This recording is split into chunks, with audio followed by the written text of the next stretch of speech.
Kira-kira Ntar 2 kali bingung. Cek kameramen ready? Ntar aja bareng sekalian jadinya. Kalau keterangan, nah apa? Biar aku jawab nih. Enggak. Yuk mundur dikit dong, guys. Mundur dikit dong, guys. Yes. Guys, mundur guys. Ini apa siapa? Punya Mas Hari sebentar. Mat, sini Mat, cepat Mat. Ayo Rahmat. Mat, aduh Mat. Sini dia. Oke. Bang, cepat Bang, sini Bang. Itu sini ya, Bang. Iya, apa? Iya.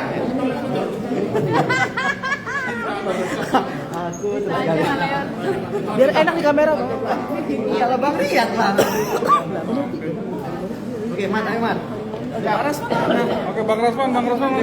Dia udah kita aja dulu. Tunggu bosnya aja lah. Sama bibir dari itu loh. Tunggu ketum dulu lah, Ya, nunggu raja terakhir aja. Oh. Ini ketua tim pengacara. Ya, tunggu Eki dulu.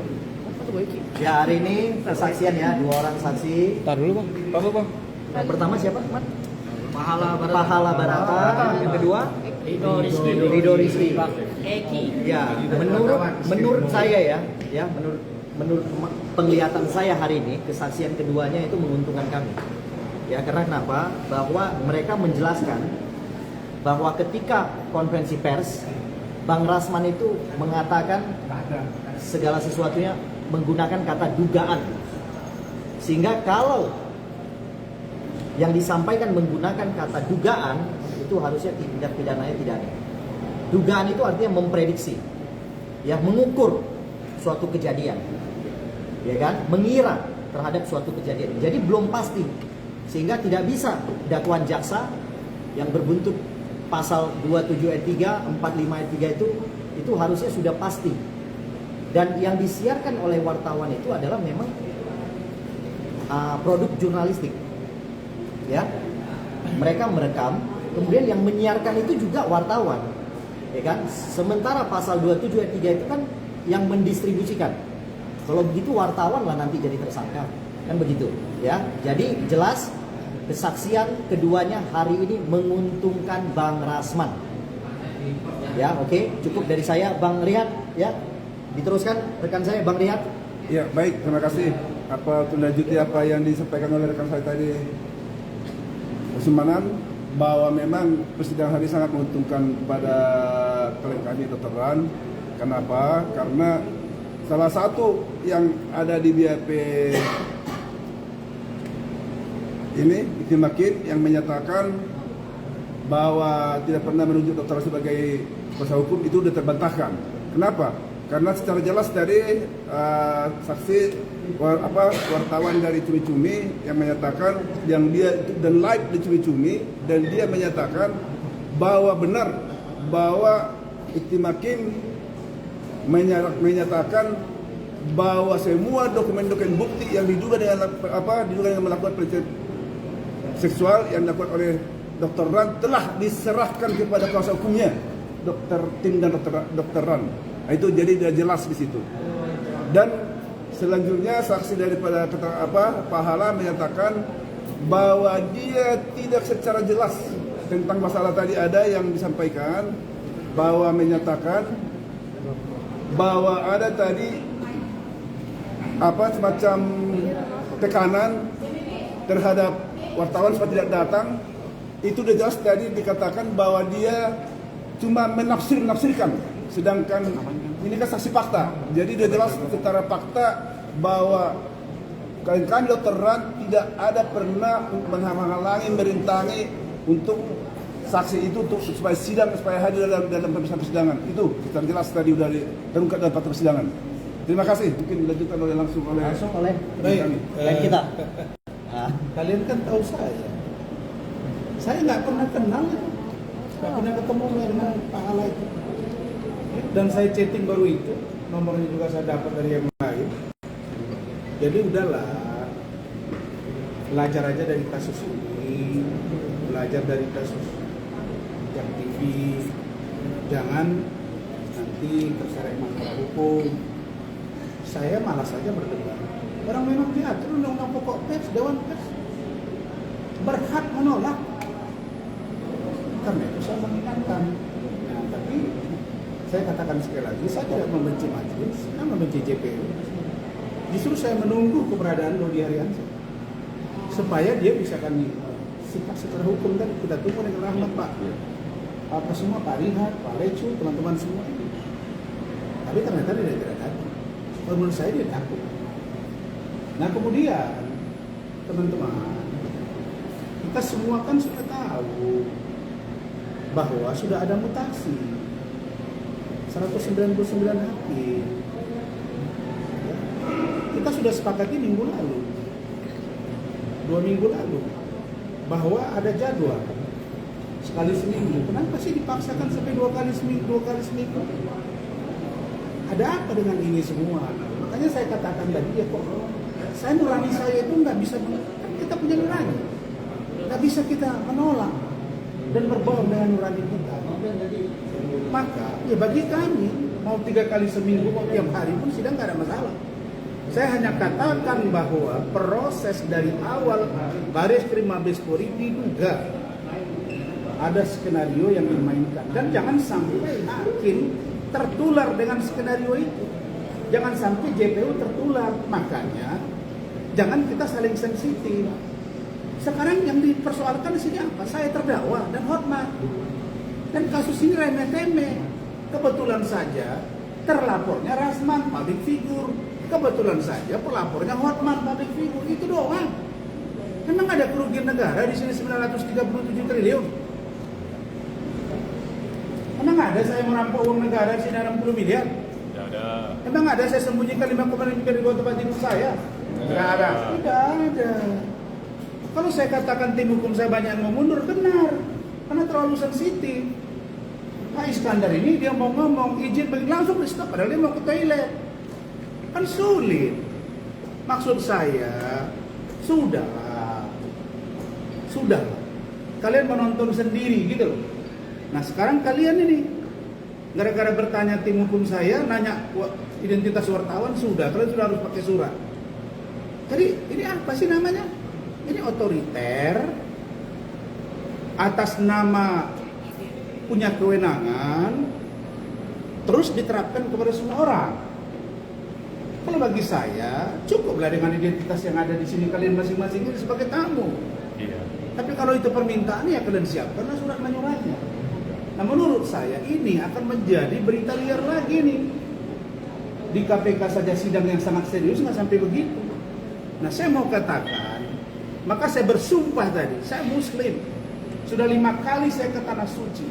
Dan setiap agama manapun juga mengatakan, saya sudah pelajari juga Injil, saya pelajari juga yang namanya kitab suci, Buddha, Hindu, bahkan Konghucu. Saya belajar. Setahu saya, dan kita bersumpah bahwa saya tidak membenci mereka. Itu tidak main-main. Tidak membenci JPU, tapi jangan terjebak kita dengan skenario ini. Dan kau pun Hotman, kau berada di Singapura, berobat. Kau ngomong tuh di Singapura, di rumah sakit, Rasman sidang. Hanya itu kemampuanku. Saya menunggu sekarang Hotman ini teriak tentang istri saya. Coba kau ngomong lagi, istri kau tidak layak, tidak ini. Rasman ini. Coba kau ngomong, saya tunggu, ngomong kau. Jangan kau ngomong kasus, ngomong tentang istri saya kayak kemarin. Istri kau tidak bisa jadi aspri saya, karena dia tidak ini. Istri kau ini, coba kau ngomong. Ngomong sekarang. Biar kau tahu saya. Saya nggak takut. Emang kalau masuk penjara mati? Hah? Tidak. Jangan dikira saya karena saya benar 1 jam pun saya tidak berhak masuk penjara. Kalau saya benar. Tapi kalau saya tidak benar dan saya berbohong, hukum.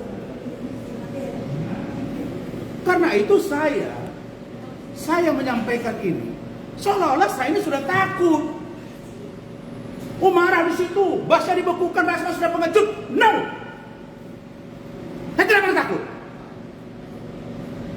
Saya ditegur, saya minta maaf, saya diperiksa oleh organisasi saya nurut.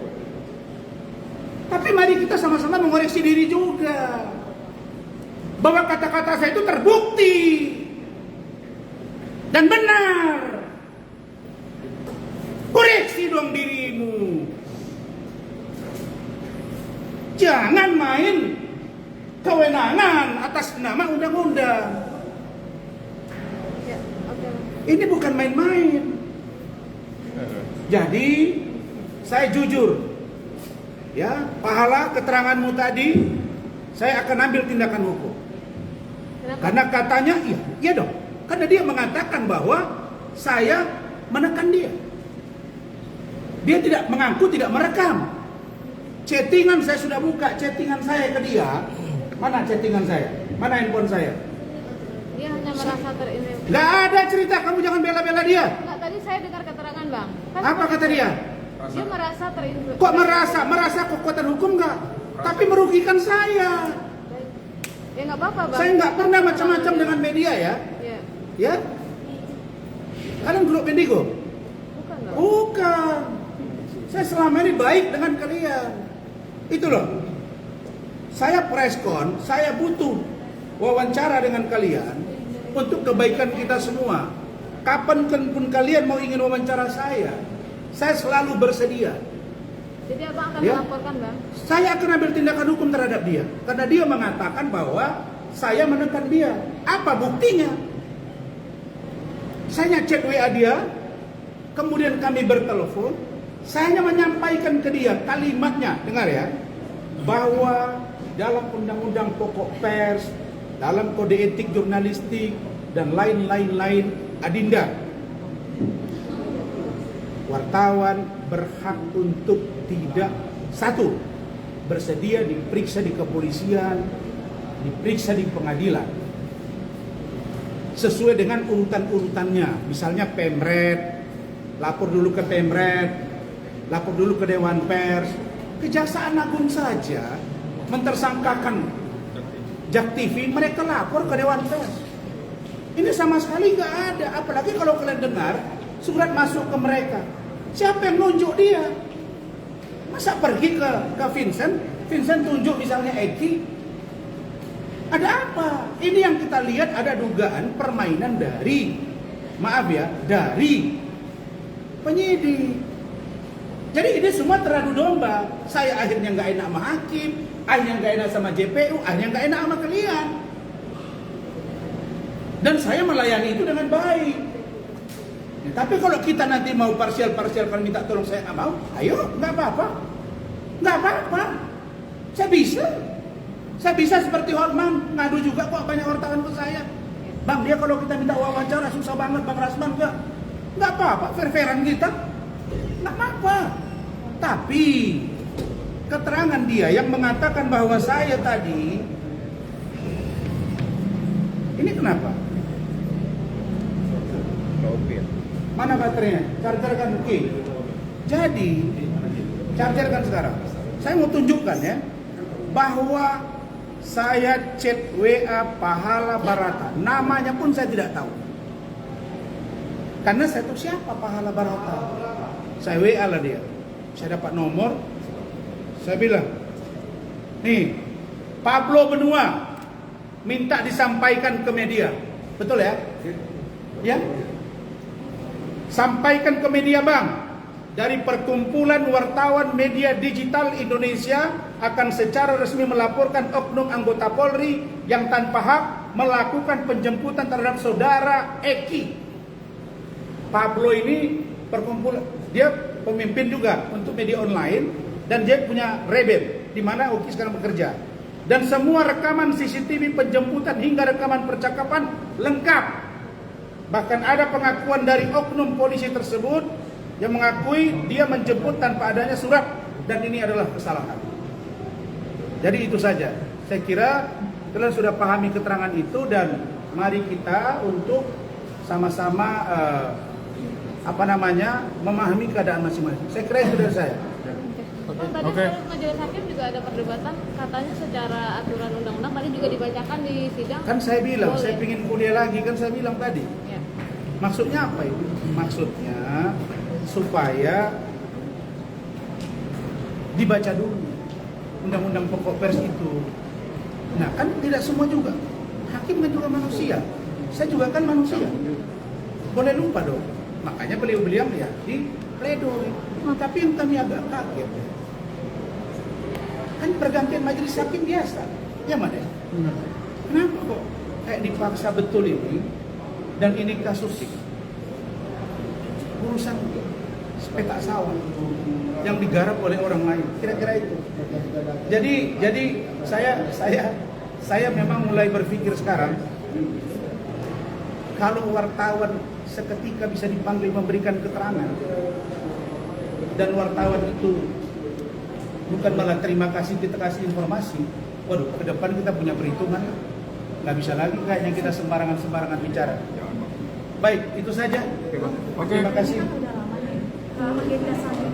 Kan udah tadi diumumkan. Nanti kalau kita ulang-ulang marah lagi majelisnya.